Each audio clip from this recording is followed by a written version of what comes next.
और last video में हम क्वेश्चन नंबर 8 तक कंप्लीट करके आए थे और क्वेश्चन नंबर 9 और क्वेश्चन नंबर 10 जो है वो एक्टिविटी है।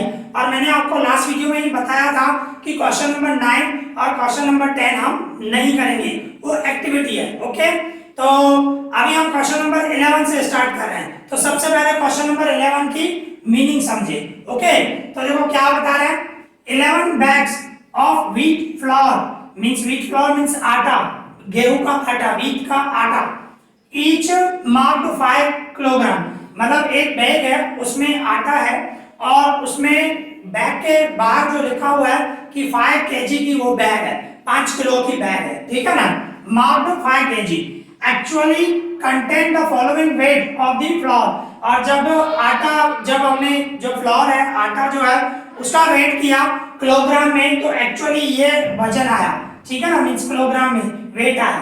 देखो भाई एक बैग में 4.9 मतलब 3 ग्राम कम आया, 5.05 ग्राम ज्यादा है, 5.08 5.03, इस तरह ये आपको 11 बैग का वेट दिया हुआ है कि उसमें जो फ्लोर है जी, जो आटा है उसका वेट क्या है वो इन्होंने मेजर किया, 11 बैग जो है उनका। फिर आगे क्या बता रहे हैं, फाइंड द प्रोबेबिलिटी, हमें प्रोबेबिलिटी फाइंड करना है that any of these bag chosen at random, मतलब जो 11 बैग है, 11 बैग में से कोई भी एक बैग हम सिलेक्ट कर रहे हैं, चूज कर रहे हैं, ठीक है ना, सिलेक्ट कर रहे हैं, कंटेन तो रैंडमली चूज कर रहे हैं, contains more than 5 kilogram of the floor, तो उसमें से जो आटा निकलेगा, फ्लोर जो निकलेगा वो 5 किलो से ज्यादा है, तो उसकी प्रोबेबिलिटी क्या हुई, ठीक है ना।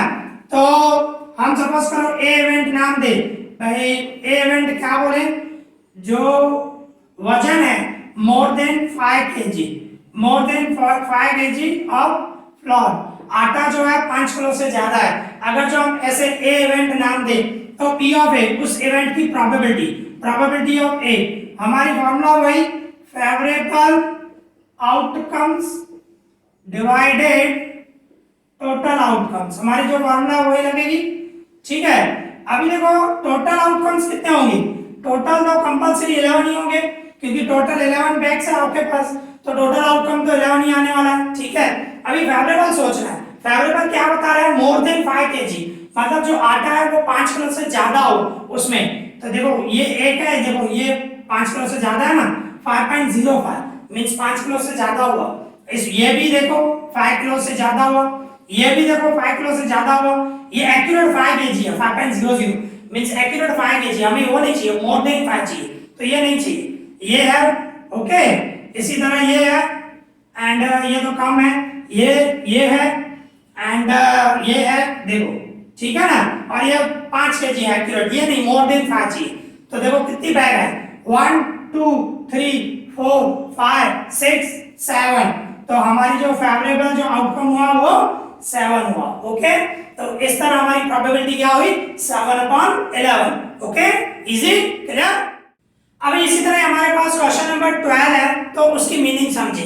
देखो क्वेश्चन नंबर 12, देखो क्या बता रहा है, the below frequency distribution table represent the concentration of sulfur dioxide in the air in parts per million, parts per million means ये यूनिट है ppm of a certain city, कोई पर्टिकुलर सिटी के लिए for 30 days, मींस आपको क्या बता रहा है, इस टेबल में फ्रीक्वेंसी दिखाई गई है, फ्रीक्वेंसी डिस्ट्रीब्यूशन, वो क्या रिप्रेजेंट कर रहा है कि सल्फर डाइऑक्साइड की कंसंट्रेशन है और वो भी ppm, ppm मींस पार्ट्स पर मिलियन, उसको शॉर्ट में ppm बोलते हैं, और ये यूनिट है, यूनिट मींस, यूनिट समझते हो, यूनिट मींस देखो आपको एक एग्जांपल से समझाओ, बहुत सारे स्टूडेंट को पता नहीं चलता यूनिट क्या होता है। मैं सपोज करो आपको आपकी मम्मी बोल रही है शुगर लेके आओ, तो शुगर मम्मी ऐसे तो नहीं बोलेगी कि जा बेटा 2 लीटर शुगर तो लेके आओ, 2 लीटर बोलेगी मम्मी, आप खुद सोचो, नहीं, मम्मी आपको बोलेगी 2 kg लेके आओ, तो शुगर का जो यूनिट है वो किलोग्राम है, तो हर एक चीज का जो मेजरमेंट करते हैं वो मींस उसका यूनिट होता है, उसको यूनिट बोलते हैं, तो शुगर को किलोग्राम में मेजर करते हैं। इसी तरह सपोज करो आप पेट्रोल भराने जा रहे हो, तो पेट्रोल जहां पे भराओगे तो क्या बोलोगे आप कि 2 किलो पेट्रोल तो डालो, होगा नहीं होगा। ओके, तो उसमें आप काम क्या बोलोगे, 2 लीटर पेट्रोल डालो, तो पेट्रोल का यूनिट जो है वो लीटर है, इसी तरह शुगर का जो यूनिट है वो किलोग्राम है, और इसी तरह ही सल्फर डाइऑक्साइड की जो कॉन्सेंट्रेशन है उसको ppm में शो किया गया, तो ppm जो वो उसका यूनिट है। ओके, तो इस तरह आपको सल्फर डाइऑक्साइड की कॉन्सेंट्रेशन मिली हुई है और ppm में मिली हुई है, और वो भी कोई पर्टिकुलर सिटी के लिए है, और वो भी 30 डेज की इंफॉर्मेशन दी हुई है। फिर आगे क्या होता है, यूजिंग दिस टेबल, इस टेबल का आप यूज करो, यूज करके फाइंड द प्रोबेबिलिटी फाइंड करो of the concentration of sulphur dioxide की कंसंट्रेशन फाइंड करो in the interval of 0.12 to 0.16, इसमें होगा देखो 0.12 to 0.16, उसके इंटरवल में on any of these days, भाई कोई भी पर्टिकुलर डेज पे भाई उसका जो ppm जो है उसकी जो कंसंट्रेशन है इसके बीच में है, तो उसकी प्रोबेबिलिटी क्या, हमें प्रोबेबिलिटी फाइंड करना है। ओके ठीक है, तो देखो आपको टेबल में इस तरह कंसंट्रेशन दी हुई है, भाई ये ppm रहे तो ऐसे 4 दिन रही कंसंट्रेशन, मेजरमेंट ये 30 डेज की मेजरमेंट की है, और ये ppm SO2 की जो कंसंट्रेशन है, सल्फर डाइऑक्साइड की जो कंसंट्रेशन है ये रही ऐसे 9 डेज तक रही, ये कंसंट्रेशन ये भी 9 डेज तक रही, ये कंसंट्रेशन 2 डेज तक रही, ये कंसंट्रेशन 4 डेज तक रही, और ये कंसंट्रेशन 2 डेज, टोटल मिला के 30 डेज। ओके, तो 30 डेज का डेटा है किसी पर्टिकुलर सिटी का, और वहां पे देखा गया कि एयर में सल्फर डाइऑक्साइड की कंसंट्रेशन कितनी है, ठीक है, वो चेक किया गया। तो हमें प्रोबेबिलिटी किसकी चाहिए, ये इंटरवल में चाहिए, ठीक है। तो मैं अगर जो ए इवेंट लूं, ए इवेंट यही बोलूं भाई कंसंट्रेशन ऑफ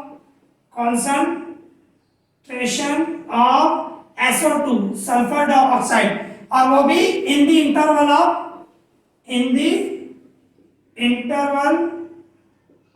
जो हमारा ये है, अगर जो मैं इसको ए इवेंट नाम दे रहा हूं तो इस इवेंट की हमें प्रोबेबिलिटी फाइंड करनी है, P of A means probability of A। हमारी जो फॉर्मूला है favourable outcomes divided total outcomes. Okay, हमारी ये फॉर्मूला है। तो आपको देखो टोटल तो मिला ही हुआ 30 डेज, टोटल तो 30 डेज ही है, टोटल आउटकम तो आपका 30 डेज ही है। फेवरेबल क्या है, फेवरेबल आपका कौन सा इंटरवल है, ये है 0.12 to 0.16। तो देखो ये रहा 0.12 to 0.16, उसके सामने हमारी कंसंट्रेशन कितनी है देखो, बराबर ना 2 है, मींस 2 डेज तक वो कंसंट्रेशन लेती है, 2 डेज है, तो यहाँ पे 2 आएगा, तो फेवरेबल आउटकम हमारा क्या हुआ 2 हुआ, तो 2 का डबल लगाओ, 2 1 जा और नीचे 15 जा, तो 1/15। तो इस तरह हमारी प्रोबेबिलिटी क्या आई 1/15। Okay, easy, clear. अब इसी तरह हमारे पास क्वेश्चन नंबर 13 है, तो उसकी मीनिंग समझे। सबसे पहले मीनिंग समझे, देखो क्या बताया क्वेश्चन नंबर 13 में, दी ब्लो फ्रीक्वेंसी डिस्ट्रीब्यूशन टेबल, ये टेबल है हमारी, फ्रीक्वेंसी डिस्ट्रीब्यूशन टेबल बोलते हैं। ये फ्रीक्वेंसी डिस्ट्रीब्यूशन टेबल है, रिप्रेजेंट जो शो करती है the blood groups of 30 student, 30 student का ब्लड ग्रुप दिखा रहा है, blood group A blood group है, बी है, ए बी है एंड ओ, ठीक है। ये ब्लड ग्रुप आपको दिए हुए हैं, सामने नंबर ऑफ स्टूडेंट दिए हुए हैं, ए ब्लड ग्रुप हो ऐसे कितने स्टूडेंट है 9, बी ब्लड ग्रुप हो ऐसे कितने स्टूडेंट है 6, ए बी ब्लड ग्रुप हो ऐसे कितने स्टूडेंट है 3, ओ ब्लड ग्रुप हो ऐसे कितने स्टूडेंट है 12। तो इस तरह आपको टेबल में दिखाया गया है ब्लड ग्रुप और स्टूडेंट का, और वो भी बता रहा है 30 स्टूडेंट ऑफ अ क्लास के एक 30 स्टूडेंट्स का डेटा लिया गया, उनसे उनका ब्लड ग्रुप पूछा गया और उसमें से ये टेबल बनाई गई 30 स्टूडेंट का। ओके, फिर आगे क्या होता है, यूज दिस टेबल, इस टेबल का यूज करो टू डिटरमाइन, भाई डिटरमाइन करने के लिए, फाइंड करने के लिए दी प्रोबेबिलिटी फाइंड करने के लिए that a student of this class, भाई क्लास का एक स्टूडेंट सिलेक्टेड, कोई भी एक स्टूडेंट हम सिलेक्ट कर रहे हैं, बरोबर है, उस क्लास में से एट रैंडम और रैंडमली हैज ब्लड ग्रुप, और उसका ब्लड ग्रुप ए बी हो, तो उसकी प्रोबेबिलिटी क्या होगी। ओके, तो देखो किस तरह करोगे, अगर जो हम ए इवेंट नाम दें, भाई जो ब्लड ग्रुप ए बी हो, बरोबर है, ब्लड ग्रुप ए बी हो, ऐसे इवेंट को हम क्या नाम दे रहे हैं ए, तो P of A probability of A, तो इस इवेंट की प्रोबेबिलिटी हमारी फॉर्मूला वही favourable outcomes divided total outcomes. Okay, ये हमारी फॉर्मूला। तो टोटल में तो कंपल्सरी 30 आएंगे, बराबर ना, टोटल 30 स्टूडेंट है। अभी हमारा फेवरेबल क्या है, ब्लड ग्रुप ए बी हो, तो ब्लड ग्रुप ए बी हो, ऐसे कितने स्टूडेंट है हमारे 3, तो फेवरेबल क्या होगा 3, और 3 का डबल लगा है, ऊपर 3 बन जा और नीचे 3 10 जा। ओके, तो इस तरह हमारी प्रोबेबिलिटी क्या आई 1/10। Okay, easy, clear. तो इस तरह हमारी एक्सरसाइज 15 कंप्लीट हो गई। ओके, अभी थोड़े बहुत एग्जांपल है वो करेंगे, ठीक है। तो सबसे पहले एग्जांपल हमारे पास 1 है, तो उसकी मीनिंग समझे। देखो क्या बता रहा है, अ कॉइन इज टॉस्ड 1000 टाइम्स, एक कॉइन को फेंका जा रहा है, तो कॉइन में क्या आएगा, हेड आएगा या तो टेल आएगा। तो कॉइन को फेंका जा रहा है, पर कितनी बार फेंक रहे हैं, 1000 टाइम, 1000 बार फेंक रहे हैं, 1000 times with the following frequencies, और ये फ्रीक्वेंसीज आपको दिए हुए हैं। मैं 1000 टाइम फेंका तो उसमें हेड कितनी बार आया, 455 टाइम्स आया, 455 टाइम्स, 455, और टेल कितनी बार आया, 545, 545 टाइम्स टेल आया, ठीक है।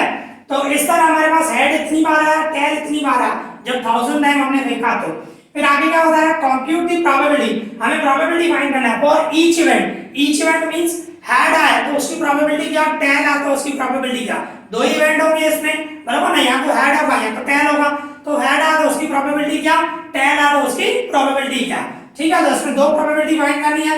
समझ करो, फर्स्ट जो है मैं ए जो ले रहा हूँ भाई, हेड आया, उसको उस इवेंट में मैं ए नाम दे रहा हूँ, हेड आया, तो P of A, probability of A, हमारी फॉर्मूला भाई favourable outcomes, favourable outcomes divided total outcomes. Okay, total outcomes, तो देखो टोटल कितना होगा, टोटल तो 1000 ही होगा, 1000 बार आप फेंक रहे हो, 1000 टाइम फेंक रहे हो, ठीक है।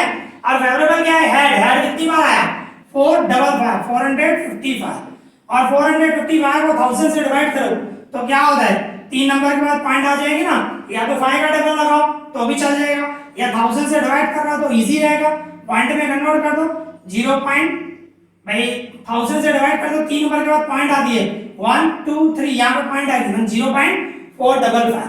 ओके, तो हेड है उसकी प्रोबेबिलिटी क्या हुई 0.455, ठीक है। तो ये हेड के लिए हुआ। इसी तरह टेल के लिए मैं समझो बी इवेंट नाम दे रहा हूँ, उसमें मैं टेल ले रहा हूँ, ठीक है। तो टेल, तो पी ऑफ बी, टेल है उसकी, उसको उस इवेंट को मैंने बी नाम दिया, तो बी इवेंट की प्रोबेबिलिटी पी ऑफ बी, हमारी फॉर्मूला वही, ठीक है ना, फॉर्मूला वही रहेगी, favourable outcomes divided total outcomes. Okay, हमारी फॉर्मूला वही, फेवरेबल आउटकम्स डिवाइड टोटल, तो डिवाइड में टोटल तो 1000 ही लेने वाला है। ओके, फेवरेबल क्या है, टेल, टेल कितनी बार आ रहा है 545, और 1000 से डिवाइड करूंगा तो 3 नंबर के बाद पॉइंट ही आएगा, तो 0.45, 3 नंबर के बाद पॉइंट आएगी। ओके, तो इस तरह हेड है तो उसकी प्रोबेबिलिटी ये हुई, टेल है तो उसकी प्रोबेबिलिटी ये हुई। Okay, easy, clear. तो इस तरह आज हमने प्रोबेबिलिटी की जो एक्सरसाइज है वो कंप्लीट की और एक एग्जांपल भी किया। ओके, आई होप आप लोगों को अच्छी तरह समझ में आया होगा। अगर आपको कोई भी डाउट हो तो कमेंट करना, तो मैं उसका रिप्लाई करूंगा। ओके, और ये चीज मैं बार बार बोल रहा हूँ, प्लीज प्रैक्टिस करो, प्रैक्टिस करना बहुत जरूरी है। ओके, एंड इस वीडियो में इतना ही। Thank you for watching this.